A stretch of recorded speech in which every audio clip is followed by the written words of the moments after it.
تیرے دو بادشاہ کربلا کربلا تیرے دو بادشاہ ایک وہ جس کی مرضی ہے رب کی رضا ایک وہ جس کو باب الحوائج کہا ایک وہ جس کی مرضی ہے رب کی رضا ایک وہ جس کو باب الحوائج کہا دونوں حرم کے بیچ میں بیٹھو مل جائے خدا کربلا کربلا کربلا تیرے دو بادشاہ Karbala We might need to restart it. I don't know. تیرے دو بادشاہ Do it when you can't touch it. اب نظر بھی نہیں آ رہا.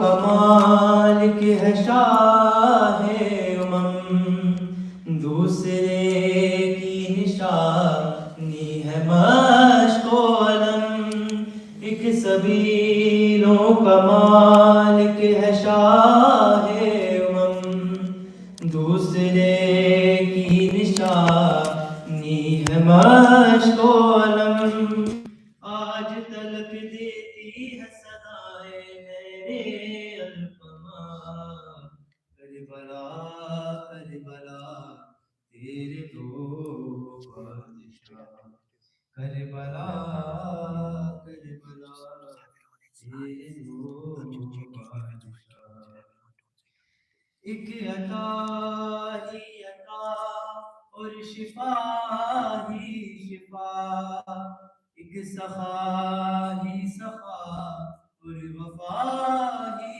وفا ایک عطا ہی عطا اور شفا ہی شفا ایک سخا ہی سخا اور وفا ہی وفا ایک دریا پر قبضہ ان دلوں کا شہنشاہ کربلا کربلا تیرے دو بادشاہ کربلا کربلا تیرے دو بادشاہ کربلا تیری پہچان خاک شفا انبیاء نے یہاں آگے سجدہ کیا کربلا تیری پہچان خاک شفا Yes. Like I didn't touch the live settings. I just unhooked it. It said go live. It didn't say you're now live when you press that button. Zahra کے بیٹوں نے تجھ کو رتبہ یہ دیا کربلا کربلا تیرے دو بادشاہ کربلا کربلا تیرے دو اللهم صل على محمد وعلى محمد. اللهم صل على محمد وعلى محمد. اللهم صل على محمد وعلى محمد. اللهم صل على محمد وعلى محمد. Yeah. It's all good. I'm going to move it forward over there right in the middle. Yeah. Which one of you loves Rasulullah? Raise your hand. Every hand is raised. I appreciate that. Okay. So to show our love and to show our support for Rasulullah, I want every single one of you to give a loud salawat. Every single one of you. Allahumma salli ala Muhammad wa ali. MashaAllah, very good guys. Okay, now I'd like to invite our brother Zaki to give his talk now. Let's invite him on with another salawat. Allahumma salli ala.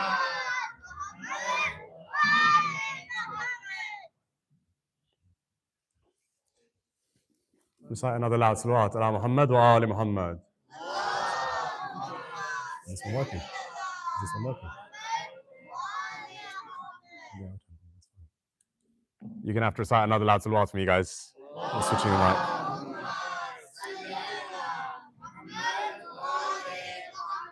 وأجل فرجهم.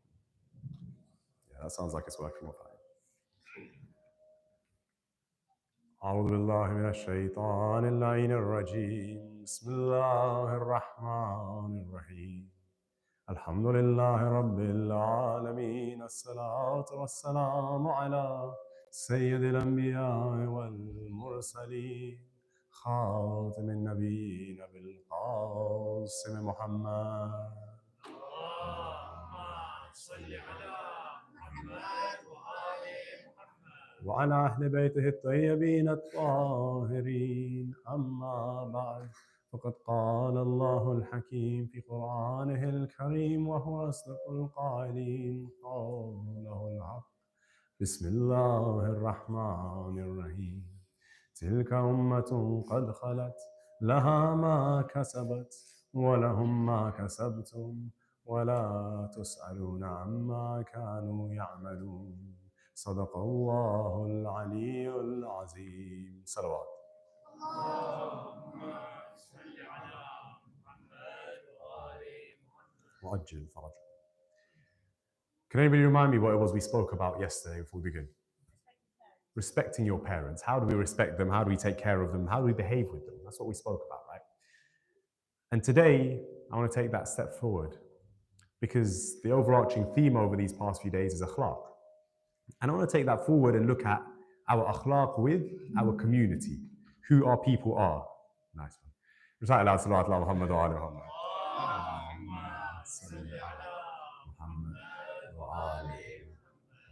We're just going to pretend that didn't happen and carry on. So we're looking today at community. Community is a weird thing. It's an often overlooked thing. Some of us are really involved with our community, really glued to our community, and some of us less so. But the thing is, in one way or another, in one community or another, you are involved in communities.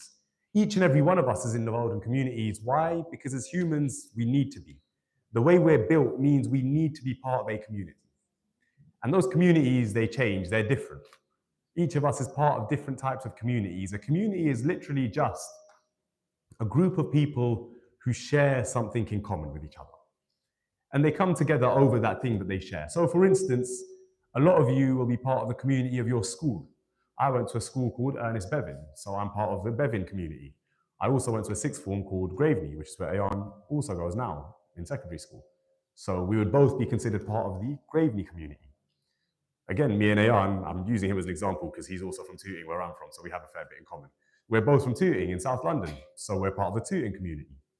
On top of that, all of us here, what's the community that all of us share? The Muslim community. We're all part of the Muslim community. So you have loads of different communities that you're part of, right? And I could list examples on and on and on where you're from, which team you support. So I'm part of the Arsenal community. A lot of you are part of the Liverpool or United communities, unfortunately. We all part of different communities and we have different places where we fit in, where we belong, where we share something in common with other people.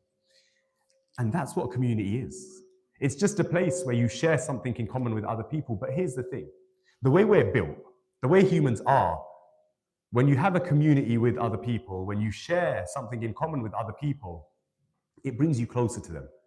For some odd reason, I can't explain why. I couldn't tell you why, but it brings people together. It makes you closer to them on some level. So for instance, and I use the example of Arsenal a lot, I'll use it again, right? I remember I was at the Emirates Stadium for an Arsenal match. It was Arsenal versus Leeds. And we were all walking out, right? About 55,000 Arsenal fans and about 6,000 Leeds fans. We're all walking out the stadium roughly around the same time. And I don't know if any of you guys go to football matches often or if any of you have ever been to a match against Leeds, but Leeds fans are rowdy. They like to fight, and they like to fight a lot. And I remember as we were walking out, a Leeds fan turned around and he started shouting at an Arsenal fan. Now, none of us knew this Arsenal fan. We've got no clue who he is. He's just another guy who came to the Emirates that day, just another guy who's in the stadium with us that day. But because this Leeds fan has started shouting at him and we're all part of that Arsenal community, all of a sudden, loads of people came to defend him. Loads of people from all over, they came to help him out and back him. We don't know this guy. For all I know, that Arsenal fan could have been a terrible, terrible person. But when that Leeds fan started shouting at him, now he's going at someone from my community, the Arsenal community. And I didn't want to have that. I'm not going to have that. So me and all these other fans, we rushed to his aid. We don't know the guy. We don't know who he is. Don't have any personal connection with him. But all we share in common is that he's an Arsenal fan and so am I. When you share something in common with somebody, it brings you closer for some odd reason that I can't explain. And that's what our community is.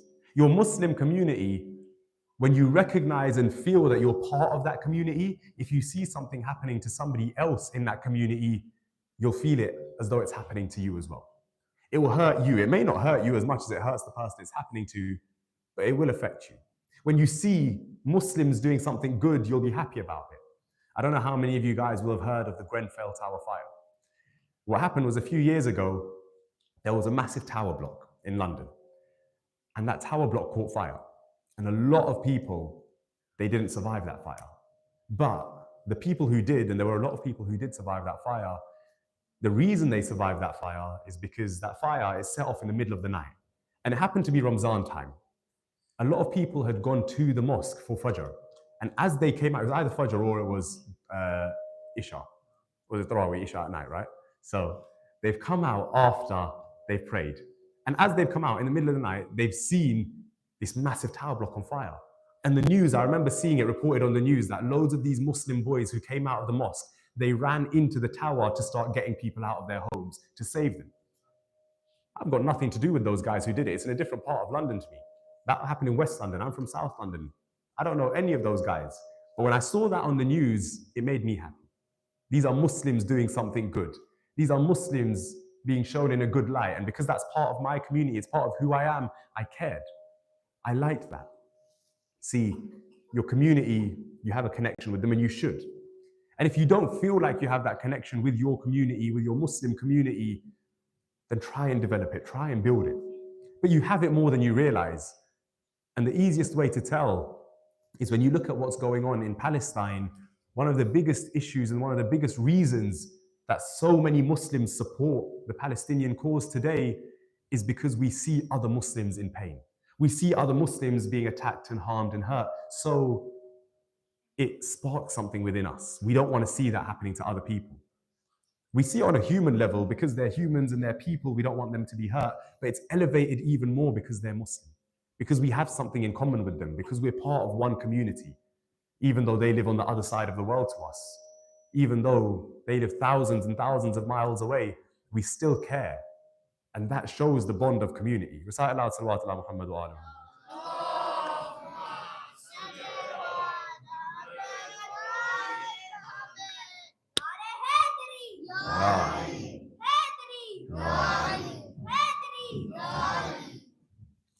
And so we see with the community, I'll keep it down here actually.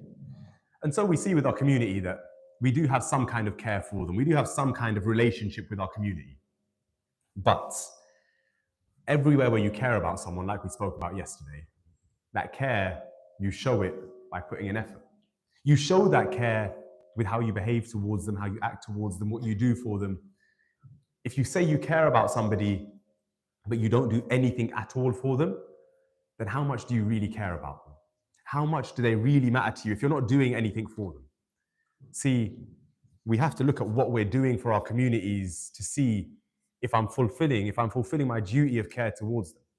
And we do have a duty of care towards our communities, both just as people and also as Muslims. We see this very clearly in the verse of the Holy Quran that I recited earlier. Allah subhanahu wa ta'ala, He says what? In Surah Baqarah, He says, Bismillah ar-Rahman ar-Rahim. Tilka ummatun qad khalat. There was a nation that came before you, people that came before you. Laha ma kasabat. What they did is for them. All of their actions and all the things they did, that's going to affect them, that's going to have an impact on them. Walahum ma kasabtum. And what you do is for you. What you do will affect you, it will impact you. The consequences of your actions are for you, the rewards of your actions are for you. And then Allah subhanahu wa ta'ala, He goes on to say, and you won't be asked questions about what you didn't do. Basically saying, on the Day of Judgment, you won't have to answer about the people who came before you, the nations who came before you. And that matches up with what we kind of understand about the Day of Judgment, right? We're constantly told on the Day of Judgment, it's every man for himself. On the Day of Judgment, no matter how much your parents love you, they won't be able to help you. They won't answer your questions for you. On the day of judgment, no matter how close you are with your friends, they're not going to answer your questions for you or look after you or help you. On the day of judgment, we're always told it's every man for himself. That's what we've always been taught. But that's not exactly the case. It's not entirely the case.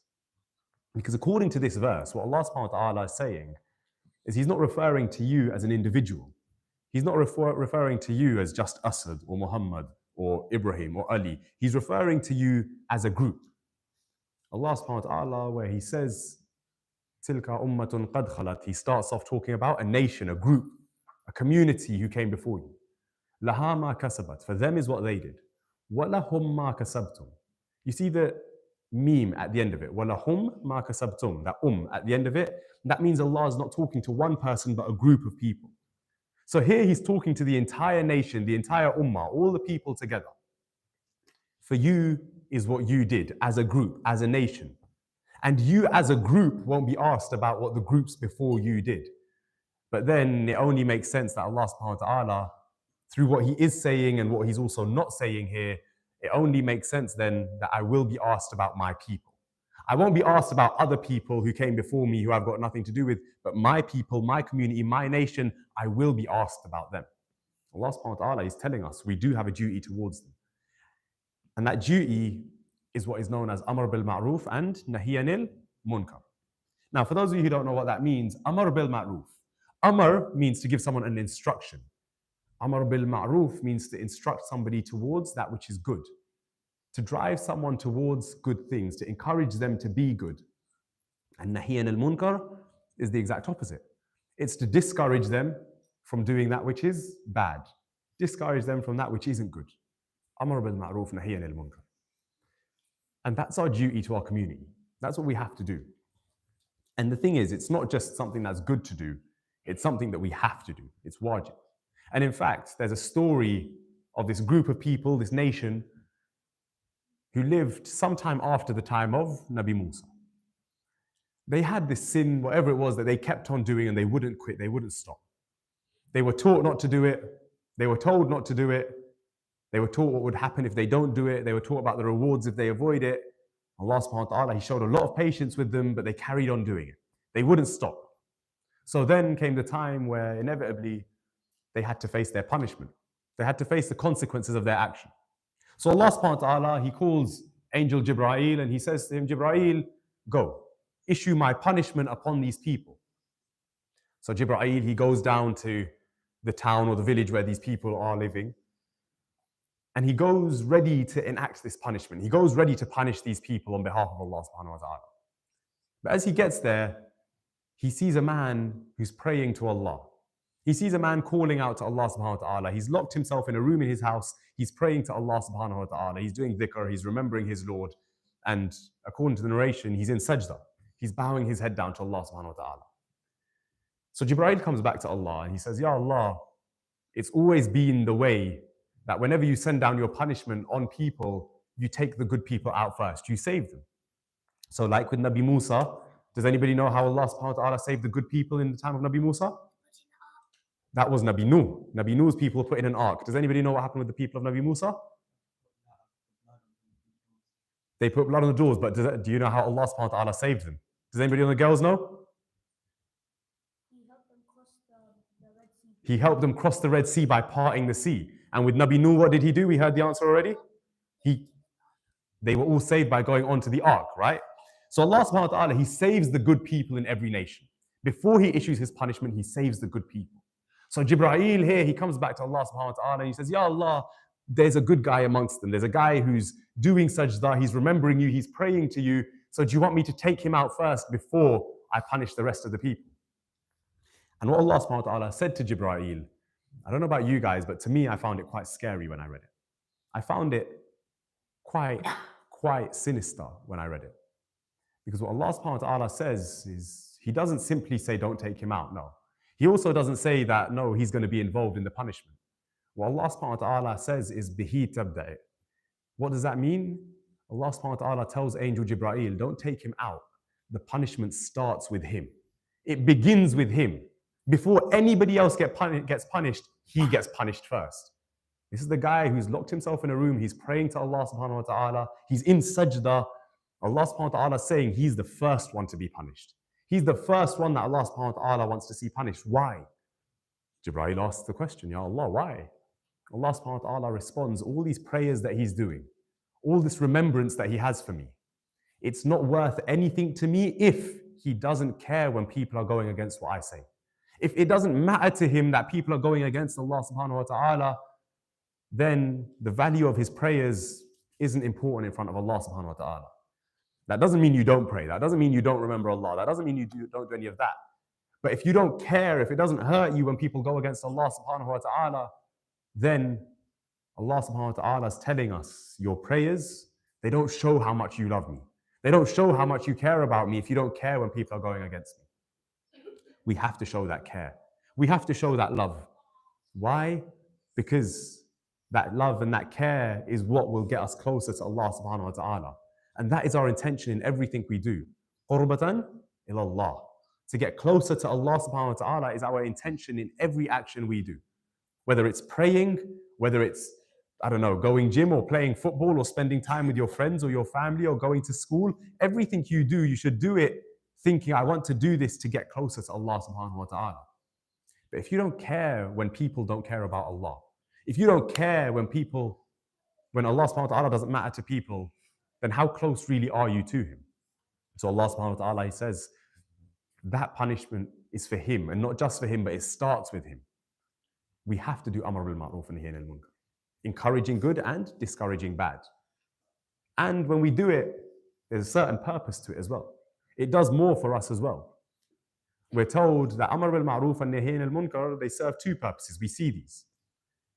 One is to elevate your status, to raise you up. Allah subhanahu wa ta'ala in Surah Al Imran, He says, Bismillahir Rahmanir Rahim, Kuntum khayrun ummatan ukhrijat lin-nas. You are the best nation amongst all of mankind. You're the best nation. You're the best people. Why? Ta'muruna bil ma'ruf wa tanhawna 'anil munkar. You encourage people to do good and you discourage them from doing bad things. Allah subhanahu wa ta'ala, He says here in the Holy Quran that it will raise you up. It makes you the best nation if that's what you do. If you do encourage people towards good and discourage them away from that which is bad, it makes you the best out of all of mankind. And there's another purpose to it as well. Amr bil Ma'ruf and Nahy anil Munkar, encouraging good and discouraging bad, it protects us. It helps us. In fact, we have a line in Du'a Kumail, and Du'a Kumail is a really beautiful dua. You guys should really try and focus on it and what it says and the meaning of it. It's a really beautiful dua. In this dua, there is a line where we say, Oh Allah, forgive all those sins of mine which draw down adversity. And what that means is all those sins of mine which make me go through bad times, which make me go through tough times. Forgive those. And then we say, Allahumma ghfir li ad-dhunub allati tahbisu ad-du'a. Oh Allah, forgive all those sins of mine which stop my du'as from being accepted. When I pray to you for something, Allah subhanahu wa ta'ala, forgive all those sins that I do which stop those du'as being accepted. So a man was sitting there and he was asking Imam Hussein about these lines. And he says to Imam Hussein, what are those sins that stop my du'as from being accepted? When we ask in this du'a, and it's a du'a that was taught to us by Imam Ali alayhi salam and before him, Prophet Khidr. So it's a du'a of prophets and imams that they said. So this man asks Imam Hussein, what are those sins that stop my du'as being accepted, that I'm praying for forgiveness for in this du'a? Imam Hussein, he lists a few of them, and amongst them, he says, one of the sins that will stop your du'as from being accepted is if you fail to do Amr bil Ma'ruf and Nahy anil Munkar. If you don't encourage good when you have an opportunity to, and you don't stop people from doing bad things when you have a chance to, then that is a sin which will stop your du'as from being accepted. That's a sin which gets in the way of your du'as being accepted. So we realize the second purpose of this Amr bil Ma'ruf, Nahy anil Munkar, this encouragement and discouragement, is to protect ourselves and to have our sins forgiven, our du'as accepted. Recite aloud salawat ala Muhammad wa ala Muhammad.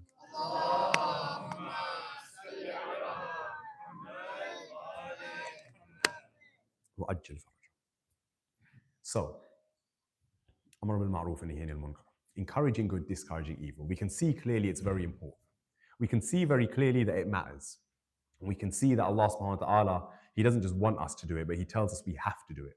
It's wajib upon us. But how do we do it? That's the key. That's the bit that you've got to get right. That's the bit that if you get it wrong, you might be trying to encourage someone to do good, but in fact, what you're actually doing is pushing them further away. And oftentimes, yesterday we spoke about parents, right? Sometimes parents get it wrong too.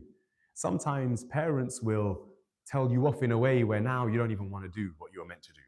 Or there might be times where, I don't know, for those of you who are older, you might get this a little bit more. You're going to do something, I don't know, you're going to fold your clothes or clean your room or something, and then one of your parents tells you, go clean your room. Now, for whatever reason, I don't even want to do it. I was about to do it anyway, but now I don't want to, just because I've been told to, right? Sometimes we can get it wrong. We can get it wrong as to how to do Amr bil Ma'ruf, how to do Nahy anil Munkar. We can get it wrong sometimes how to encourage people to do good and how to discourage them from doing bad. Getting it right is really important. It's super important. The first most important thing is, if you're correcting somebody, if they're doing something wrong and you want to tell them, look, don't do that. You want to correct them. Do it in private. Don't do it in front of a crowd of people. In fact, Amir al-Mu'mineen Ali ibn Abi Talib alayhi salatu wassalam,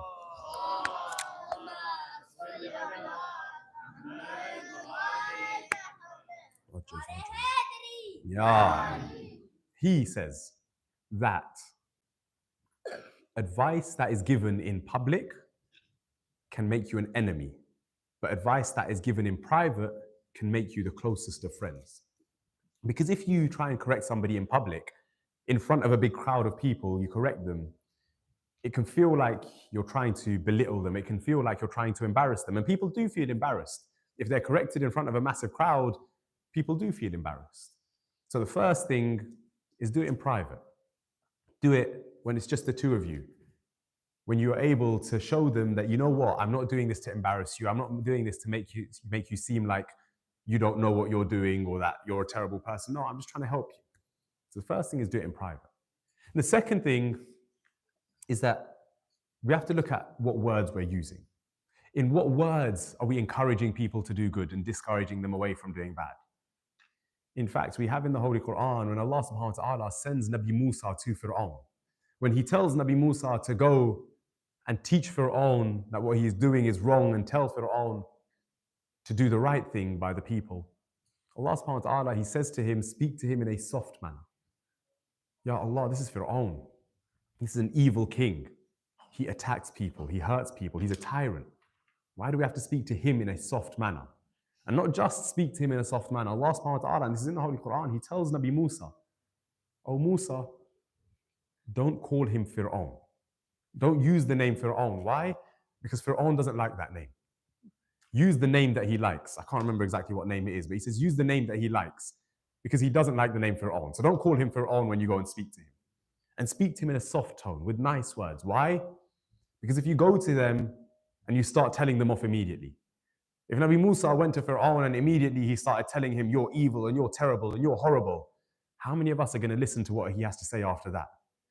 If somebody came to us and instead of telling us, by the way, you should do this instead of doing this, they try to improve us in some way.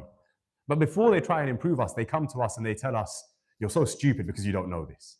They come to us and they tell us, how do you not know this already? They come to us and they tell us, that's so wrong. You're such a terrible Muslim for doing this. I'm telling you, I'm not going to listen to anything you say after that. Because you've come at me straight away and instead of making it seem like you're trying to do what's good for me, you're trying to help me, you've come at me and you've shown me straight away, all you're trying to do is show you're better than me. You're insulting me. You're making me feel like I'm worse. So I don't want to listen to you. You take advice from a friend. You don't take advice from an enemy. If you come to me and speak to me in that way, immediately you're not my friend when you speak to me like that. And so we have to be careful about how we speak to people because it makes a massive difference. And I remember I use this story often. When I was in school, my secondary school, I mentioned I went to a different secondary school then, sixth form. My secondary school was a really negative place. The teachers were really, really negative. They were constantly telling us, like, you're not going to make it, you can't do well, you're always going to do terrible. And this quite literally, the things we'd hear on a daily basis, right? You hand in a piece of work, you put loads of effort into it, the teacher would look at it and be like, what is this? This is rubbish. And that was how it was in my secondary school. And to me, that was normal. I thought that's just how it is, right? But then when I left there, I went to the sixth form that I went to. The sixth form called Gravy. It was much better in terms of teaching, at least. I went there and I remember there was one time where I'd forgotten to do my homework. It was my English homework and I had an essay to hand in. So on the way to lesson, as I was running down the stairs from the common room on the way to lesson, I just scribbled a really quick paragraph on a piece of paper. And when it came time to hand it in, that's what I handed in. I was meant to hand in an essay, but I handed in this tiny little paragraph. And the way that we would hand it in is the teacher had a little box next to her desk. You just go and put it in the box on your way out. So the teacher wouldn't actually see the work until afterwards, until she goes to mark it. So I remember I handed it in thinking, next lesson, teacher's going to tell me off. Next lesson, I'm going to get detention. Next lesson, I'm in for an earful because I know that the work I did wasn't very good. Just did one paragraph. I was meant to do an essay. I knew it was quite rubbish. And then the next lesson, I go to lesson, and when I got my work back, there was a comment underneath it saying, this looks really promising. If you carry on the essay in this same way, you'll do really well. And I remember I went to the teacher afterwards and I asked, I was like, are you not angry that I didn't do a whole essay? And she was like, look, it would have been good if you did a whole essay, but based on what you've shown me, this looks really good. I'm telling you, I never had, the teacher never had to pester me to do my homework in that lesson again. In secondary school, I'll be honest with you guys, I wasn't great with doing my homework. I wasn't a great student, right? But in sixth form, now that my teachers are being nice about it, now that they're being encouraging, all of a sudden, I became the best student for that lesson. Because this teacher made me want to do more work. I looked at it and I was like, really, my work's good. And if I do more, then it will be good. I'll get the good grades. I was like, okay, then I'll do it. Then I don't mind. But in secondary, when I was constantly being told, this is rubbish, you need to do more, you need to do better, this isn't good at all. When I was constantly being told things like that, I didn't want to do my homework either. I didn't want to show up to lesson either. I didn't want to. I had to, so I would. But I wouldn't put in effort. I wouldn't try my best. But all of a sudden, when the way this teacher spoke to me was much nicer, when the way the teacher spoke to me made me think, wow, this teacher actually cares, it worked. I wanted to do the work for that teacher. I wanted to put in the effort for that lesson. I wanted to show that I can be better. See, the way you speak to someone, when you're encouraging them, when you're trying to discourage them from good or bad, it makes a massive difference. It makes a massive impact on them. So we have to be careful about the words that we use. And the final kind of point that I'll mention, when it comes to encouraging people to do good and discouraging them from being bad, one of the most important things, and this is the bit that most people will get wrong, one of the most important things is if you want to be able to encourage other people to do good, you want to be able to discourage other people from doing things which are bad, then make sure you're open to receiving the same encouragement and discouragement as well. If you constantly think to yourself that other people can't tell me what to do because I know everything already, I'm better than them, so they can't tell me how to be better, they can't give me advice, then when you go to them and try and give them advice, they're going to think, this person just thinks they're better than me. They just want to be better than me. They want to show off that they're better than me. But if you make yourself open to receiving that advice, whether it's from your parents, whether it's from your friends, whether it's from your community at the mosque, whether it's from whoever, if they genuinely care and they give you advice and you take it on board, then when you give advice back to those same communities and those same people, they'll be much more open to listening to it. They'll be much more open to improving themselves because of what you said, because of what you did. And we're told in the hadith that if you bring just one person towards the path of Allah subhanahu wa ta'ala in this life, then what Allah subhanahu wa ta'ala does for you in the next life is incredible. He gives you what's called the power of shifa. The power of shifa basically means if somebody, they were a generally good person, but they didn't quite do enough to make it into heaven. Allah subhanahu wa ta'ala, if in this life you brought someone towards the path of Islam, then in the next life you will get to choose one person who wasn't quite good enough to make it into heaven, and you'll get to say, Ya Allah, I want them to come into heaven with me, and Allah will grant your wish. Somebody who didn't quite make it into heaven will go into heaven because of you, and you get to choose who that person is. Now, normally when we look at this, we think it means that somebody who wasn't a Muslim, I made them a Muslim, and that's how I got this honor. That's not the case. Somebody who was meant to be a Muslim, who grew up in a Muslim household, but they didn't care about their religion. They were never taught to love their religion. If you are able to give them that, if you're able to get your friend who doesn't pray on time to start praying on time, your friend who never comes to the mosque, who never comes to MAJALIS, who never comes on Thursday nights, who never comes to madrasa, if you're able to get them to start coming, then you too have brought someone towards the path of Islam. And on the day of judgment, when it is every man for himself, when it is the scariest time known to man, you'll be able to say, oh Allah, in this moment, I really want to help that friend of mine, or that relative of mine, or that person that I care about, and help them into heaven with you. You'll be able to get them in with you, inshallah. Recite aloud, salawat ala Muhammad wa alihi.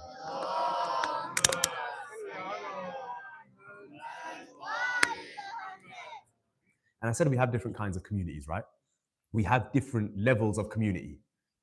Your family, that's one community. Your friends is another community. The Muslim Ummah is another community. The people that come to the mosque that you go to, they're another community. The guys you play football with, they're another community. Or the girls, of course.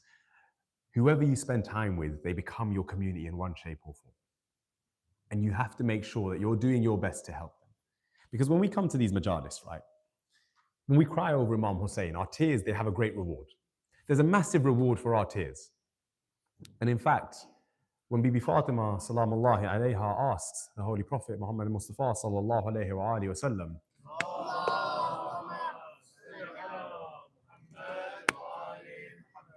she asked him, who will cry over Imam Hussein? And in that moment, the Holy Prophet, he tells Bibi Fatima that Allah subhanahu wa ta'ala will send a nation. He will send a group of people who, till the day of Qiyamah, till the day of judgment, will cry over Imam Hussein. But see, to me, that answer was very odd.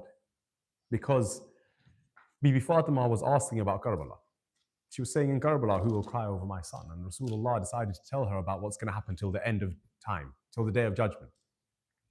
But apart from the families of the martyrs of Karbala, apart from the families of the people who died in Karbala or who gave their lives in Karbala, who was the first people? Who were the first people to cry? Who were the very first people to shed tears over Imam Hussein alayhi salam and his family? Or rather his family, less so the Imam. If you actually look in the history books, the very first people to cry were the army of Yazid. When Imam Hussein holds baby Ali Asghar up in his arms, and I'm not going into Masa'ib right now, but when he holds baby Ali Asghar up in the air and asks for water, it's said that the armies of Yazid, so many of them started crying. Some of them would hide their faces so other people wouldn't see them crying. A lot of them ran away from the battlefield in that moment in tears.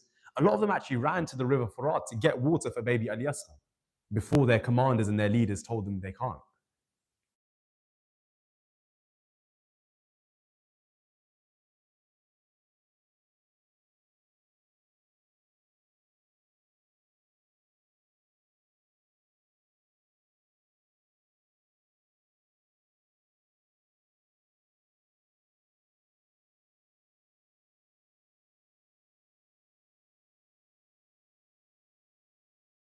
See, there's a difference though. Those tears that the army of Yazid shed and the tears that we shed, they have to be different.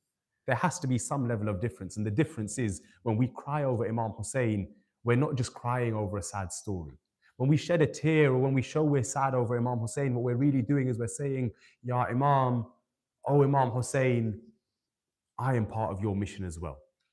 I am part of the mission of Karbala as well. When I shed a tear, I'm saying to the Imam, oh Imam, I'm crying because what happened to you is sad, yes, but also because I'm showing that what you gave your life for, it actually means something, it has value today still, because I'm still part of that mission. And what was the mission of Imam Hussein alayhi salam? He says it again and again. He says, Inni kharajtu li talab al-islah. We have left to seek reform in society, to improve society, to improve our communities, to improve the nation of the Prophet. And the way to improve them is what? Amr bil ma'roof, nahyan al munkar. Encourage good and discourage bad.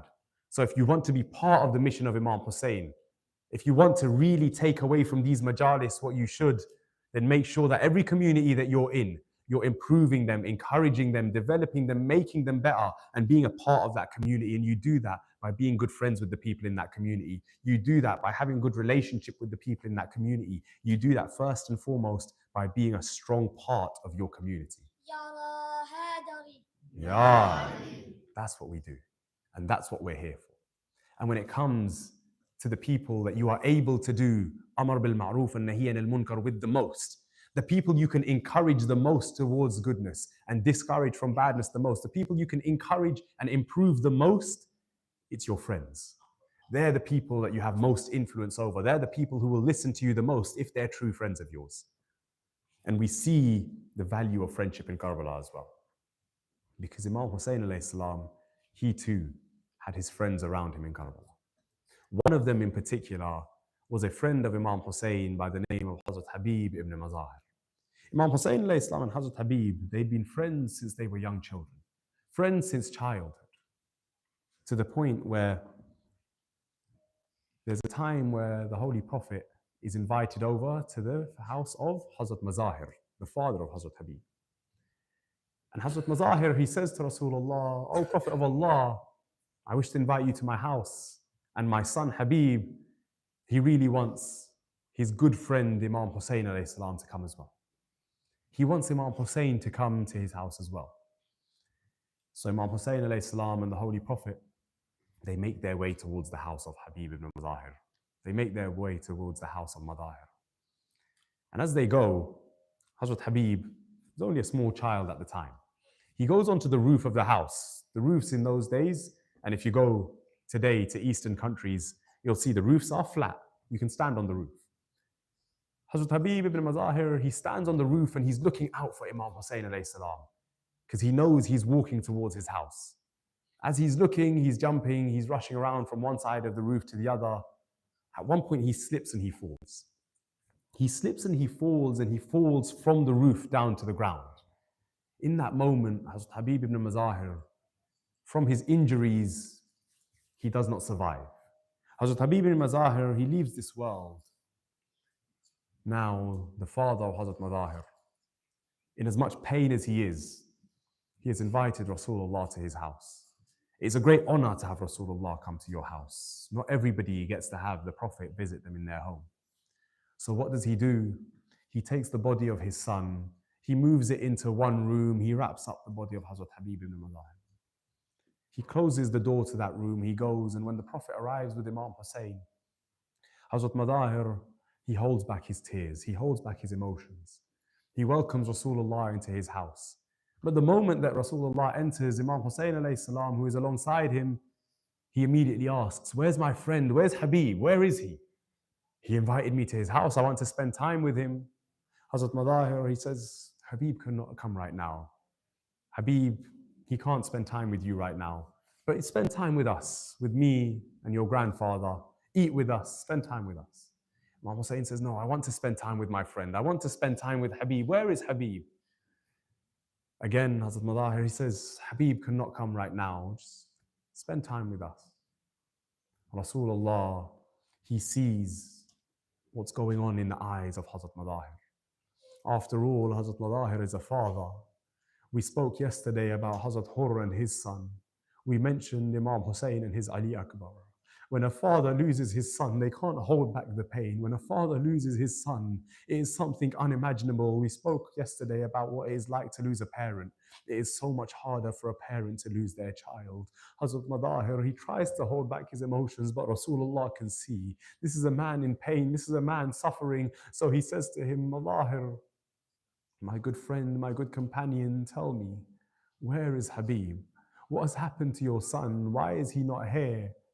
Hazrat Mazahir, without saying anything, he leads Rasulullah and Imam Hussein over to the room where Hazrat Habib ibn Mazahir lies lifeless on the bed. Imam Hussein, he sees his friend there. He sees his friend lying lifeless like this. He turns to Rasulullah. He says to his grandfather, "Ya Rasulullah, what has happened to my friend? How can this be the case?" He turns to Rasulullah. He says to his grandfather, "My grandfather Rasulullah, I know that you have it within you. If you raise your hands in dua, Allah won't turn your dua away. He won't turn you down if you ask." So he says to him, "Ya Rasulullah, I wish to have my friend back. Will you bring back my Habib? Will you ask Allah to send my Habib back to me?" Rasulullah raises his hands in dua. Imam Hussein does the same thing as a small child. Habib ibn Mazahir, he coughs and hiccups his way back into life. He spends his time with Imam Hussein. From that moment on, they become great friends. As Hazrat Habib ibn Mazahir grows older, as they grow up, Hazrat Habib ibn Mazahir, he goes and he lives in Kufa. Imam Hussein alayhi salam, he too spent some time in Kufa during the time of Imam Ali alayhi salam's reign. But he goes back to Medina. And as the story of Karbala begins, as Imam Hussein alayhi salam has to leave Medina, Hazrat Habib is sat in Kufa the entire time. He hears the story of Hazrat Muslim ibn Aqil. He hears that Hazrat Muslim ibn Aqil will be coming to Kufa. He welcomes Hazrat Muslim ibn Aqil. He gives his allegiance, excited. He sends letters to Imam Hussein to say, Ya Hussein, come to Kufa. Come here, I will take care of you. I'm your friend. Come and spend time with your friend. Imam Hussein's family and the camps, they arrive in Karbala. From the 2nd of Muharram onwards, every so often, Sayyidah Zainab sat in her tent. She would hear the ground of Karbala begin to rumble. She would feel the ground begin to shake. She would hear a loud sound, hooves heading towards her. She would turn to Bibi Fidda every time. She would ask, whose horses are these that arrive in Karbala? Who is it that makes the ground shake? And every time Bibi Fidda would respond, she would say, Sayyidah Zainab, this is another army arriving in Karbala. Sayyidah Zainab would ask, have they come for my Hussein or against my Hussein? And every time she would be told, Sayyidah Zainab, they have come against your Hussein. But why could Sayyidah Zainab hear the hooves of the horses? Why could she feel the ground rumble like that?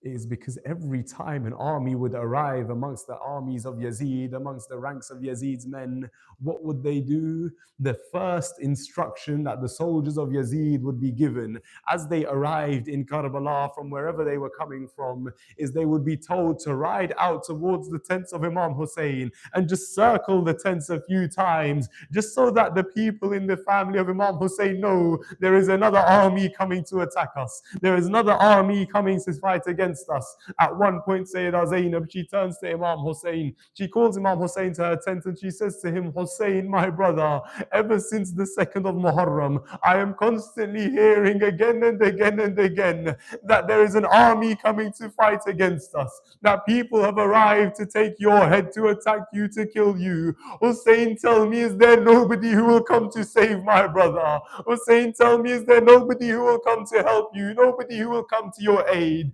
Sayyidah Zainab asks Mawla Hussein. He turns back to his sister and he says, Zainab, you tell me, in all of the lands, who is there who will come to the aid of the grandson of Rasulullah?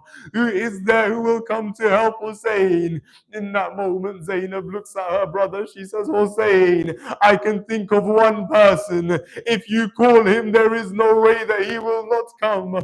Hussein asked, who is this person? Zainab looks at him. She says, your dear friend Habib. There is no way. When you brought him back to life, you gave him life through Rasulullah. There is no way that if today you ask him to come and give his life, Habib will say no to you. Ya Hussein, call on your Habib. Let him come to your aid. Abu Abdullah, he begins writing a letter to Hazrat Habib ibn Madahir. But my heart tells me, with all these thousands of men who had come to fight Mawla Hussein, did he really think that if I call one Habib to my aid, that he will defeat all these thousands of men, tens of thousands of soldiers? If I call one Habib ibn Madahir, did Imam Hussein really think that Habib will make the difference, that Habib will defeat all of these soldiers on his own? No, my Mawla Hussein did not think that. So why write the letter? Why call Habib from Kufa to Karbala? My heart tells me there's only one answer.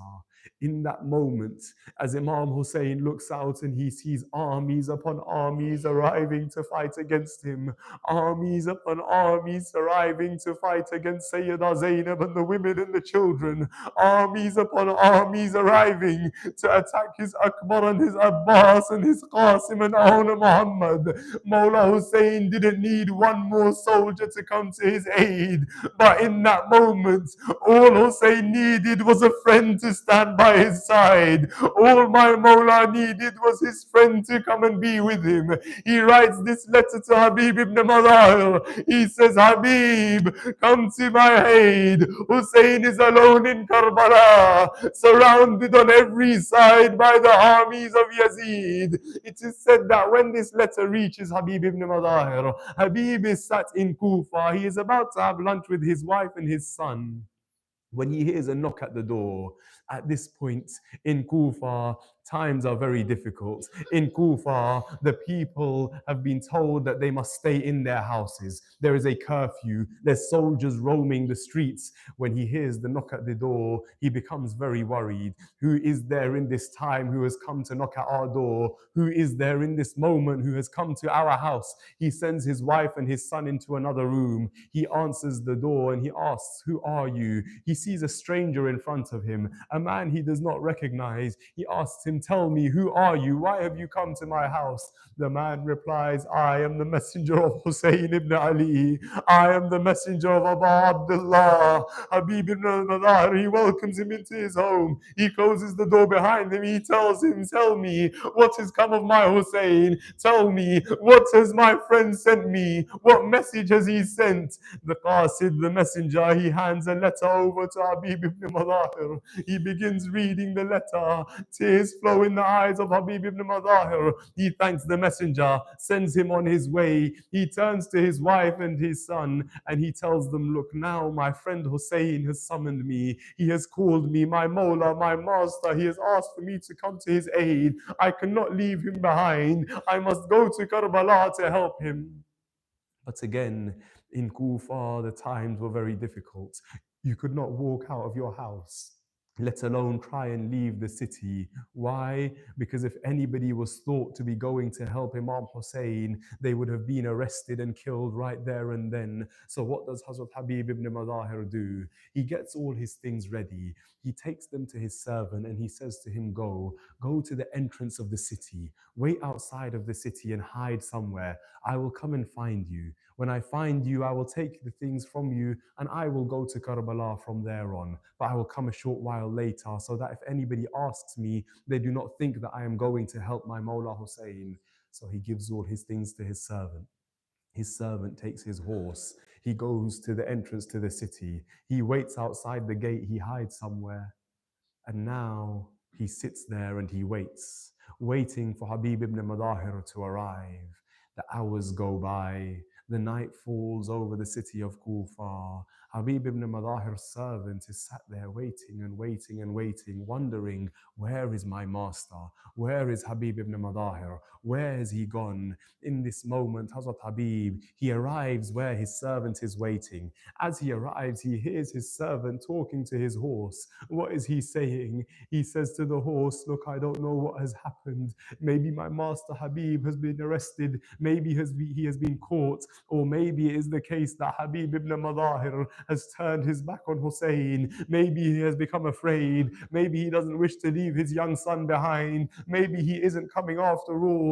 The servant says to the horse, "It doesn't matter. If my master Habib doesn't come, then me and you will ride towards Karbala. Me and you will go to save the Imam." In that moment, Habib calls out, "My Imam, what time has befallen you that even the servants are taking pity on the grandson of Rasulullah?" He turns to his servant and he says to him, "Go, I free you of your duties now. You are a free man. Go and do as you please. Go and do as you wish. Now I will go to Karbala. You go and do whatever it is you wish to do." The servant turns to Habib ibn Madahir. He says to him, "All this time you kept me with you. All these years you kept me in your house. All this time I looked after you. I looked after your son. I looked after your house. And now as you ride towards paradise, you will leave me behind. Will you leave me here in this city of Kufa?" Habib ibn Madahir, he turns to me, says, "Come with me. Let us go together."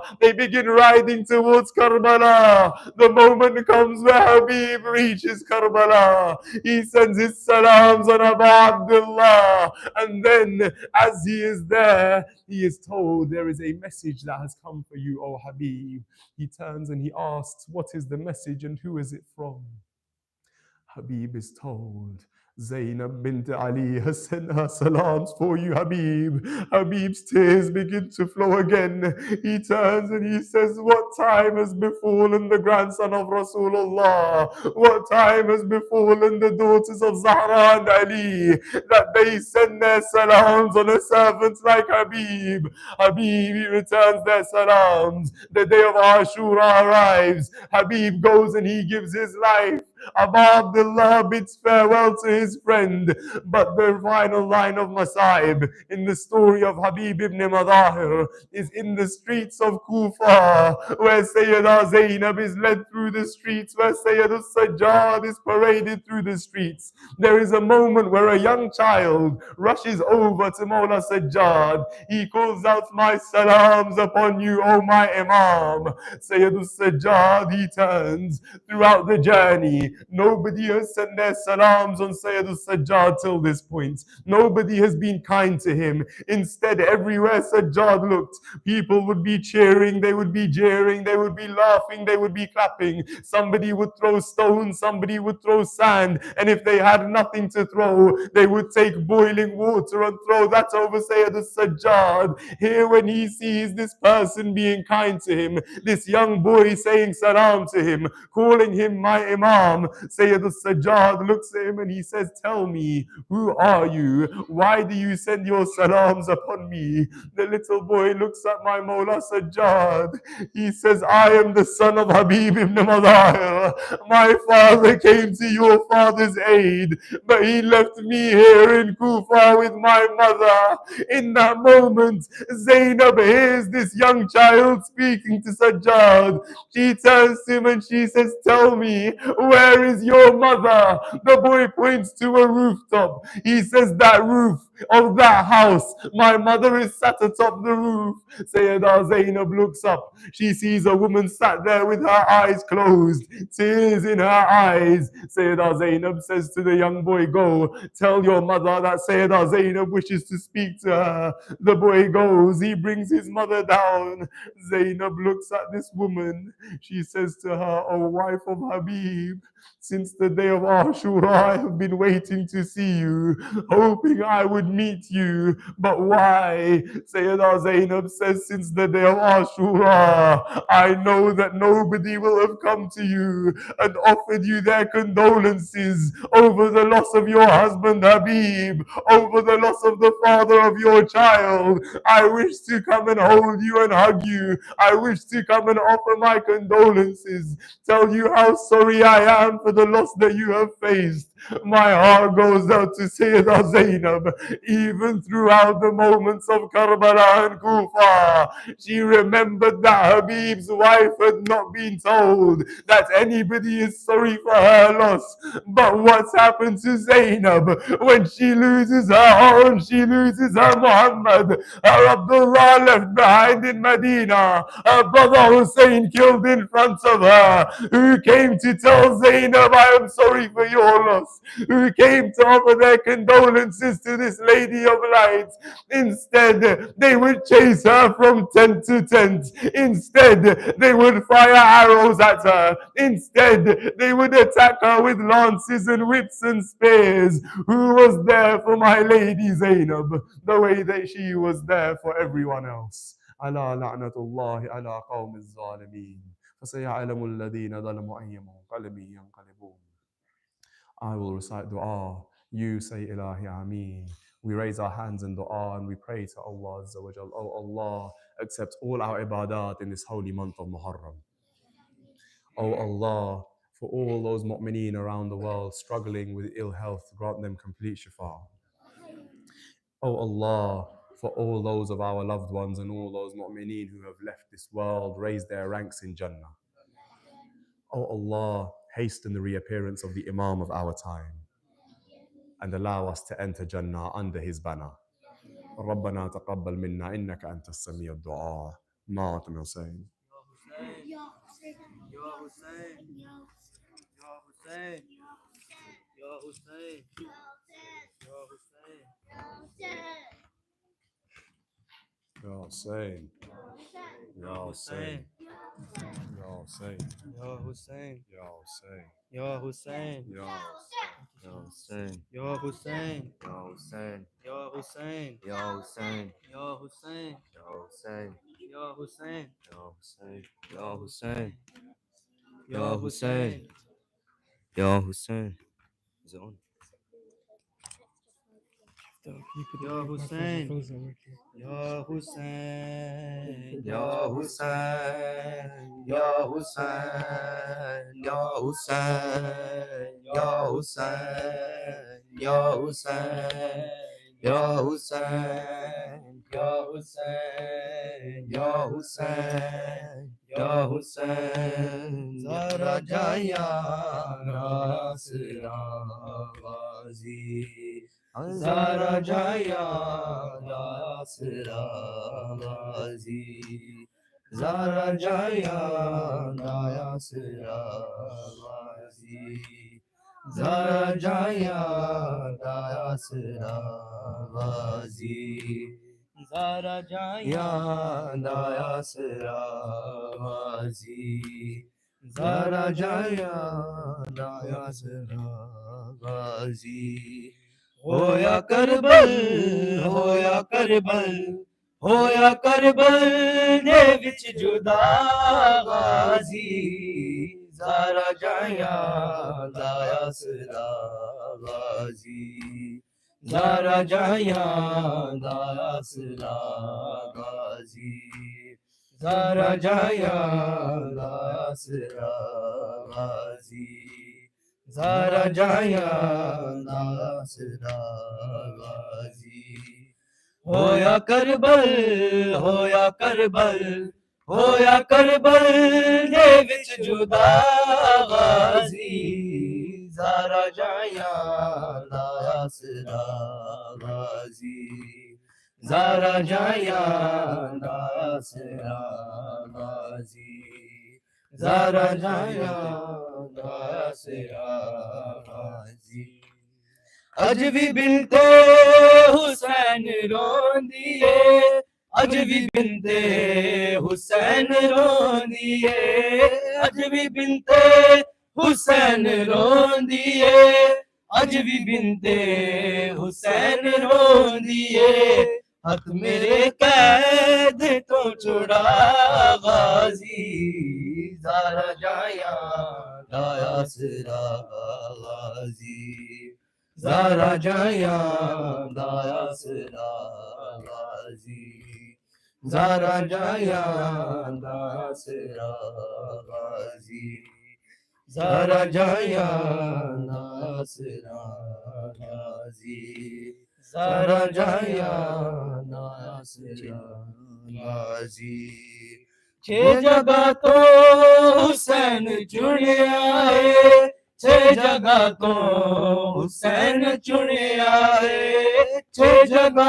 تو حسین چنیا ہے چھ جگہ تو حسین چنیا ہے پھر بھی پورا نہ مل سکا غازی زارا جایا ناصرا غازی زارا جایا ناصرا غازی زارا جایا ناصرا غازی چھ جگہ تو حسین چنیا ہے چھ جگہ تو حسین چنیا ہے چھ جگہ تو حسین چنیا ہے چھ جگہ تو حسین چنیا ہے پھر بھی پورا نہ مل سکا غازی زارا جایا لایا سرا غازی زارا جایا لایا سرا غازی زارا جایا لایا سرا غازی میری چادر خدا دا پردہ ہے میری چادر خدا دا پردہ ہے میری چادر خدا دا پردہ ہے میری چادر خدا دا پردہ ہے میری چادر دی تو بقا غازی زارا جایا لایا سرا غازی زارا جایا لایا سرا غازی زارا جایا لایا سرا غازی زارا جایا لایا سرا غازی शिमरे रज रज हुसैन को मारे शिमरे रज रज हुसैन को मारे शिमरे रज रज हुसैन को मारे शिमरे रज रज हुसैन को मारे जानदा नहीं रहा गाजी सारा जाया दाया सदा गाजी ज़ारा जाया दाया सदा गाजी ज़ारा जाया दाया सदा गाजी शिमरे रज रज हुसैन को मारे शिमरे रज रज हुसैन को मारे शिमरे रज रज हुसैन को मारे शिमरे रज रज हुसैन को मारे जानदाए नहीं रहा गाजी ज़ारा जाया और मोहम्मद वाले मोहम्मद सल्लल्लाहु अलैहि वसल्लम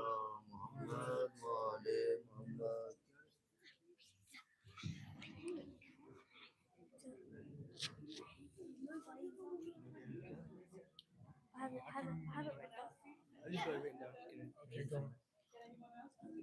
He's reading, yeah. No, He's reading. Oh, okay. I'll do it. I'll put this on. محمد وعلي محمد صلوات اللهم صل على محمد وآل محمد. توجز يا رب. بسم الله الرحمن الرحيم. السلام عليك يا أبا عبد الله، السلام عليك يا ابن رسول الله، السلام عليك يا ابن أمير المؤمنين وابن سيد وسيين، السلام عليك يا ابن فاطمة سيدة النساء العالمين، السلام على الحسين وعلى علي بن الحسين وعلى أولاد الحسين وعلى أصحاب الحسين. السلام عليك يا غريب الغرباء، السلام عليك يا معين الضعفاء والفقراء، السلام عليك يا شمس الشموس يا أنيس النفوس أيها المضفون بعر زيتوس، السلام عليك يا أبا الحسن يا علي يا ابن موسى الرضا ورحمة الله وبركاته. السلام عليك يا مولانا يا صاحب الضمان، الأمان الأمان الأمان من فتنة الزمان. السلام عليك يا خليفة الرحمن، السلام عليك يا شريك القرآن، أجل الله تعالى فرجك وسهل الله تعالى مخرجك وظهورك وجعلنا من أنصارك وشيعتك. والسلام عليكم ورحمة الله وبركاته. صلى على ما كل وليك حجة ابن الحسن صلواتك عليه وعلى آبائه في هذه الساعة وفي كل ساعة وليا وحافظا وقائدا وناصرا ودليلا وعينا حتى تسكنه أرضك توعا وتمتعه فيها طويلا برحمتك يا أرحم الراحمين. اللهم صل على